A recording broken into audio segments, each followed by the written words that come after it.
ela me respondeu. Olha o que ela escreveu pra mim. A safada. E o que a gente vai fazer mesmo? A gente vai... Aquele de ontem, eu vou passar pro YouTuber. E esse que eu tô gravando agora, eu vou passar também pro YouTube. Mas não agora, por quê? Porque a gente precisa ainda fazer as coisas que aí a gente tem que terminar de mandar pra ela, né? Então eu vou escrever aqui.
Beijo.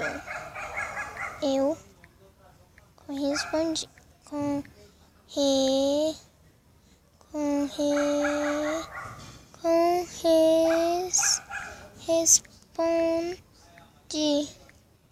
Respondi. Eu em Conti, ele falou comigo. Ele me beijou e eu correspondi. Beijei ele. Tá. Você vai também? É o dia que você chega, né? Tá. Aninha, passa pra dentro. Eu só tô aqui. Ai! Ai! As baratas, filho. Passa pra dentro, viu? Tchau. Tchau. Ai, tem muita barata. Eu não tenho medo. Se a gente fica quieta. Pra dentro, Aninha. Tchau. Tchau. Tá na rua, não? Tá. Voza aí.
vendo um monte de calcinha sua aí, sutiã seu, dentro do carro do freio. Gente, esse aqui eu não vou mostrar não, tá? Eu vou pular, tá? Stop. E voltamos, né? Por quê? Porque eu não queria mostrar, então eu não mostro. Aí eu vou ouvir música e hoje, agora, fui, entendeu? Agora eu vou colocar no YouTube. Um beijão e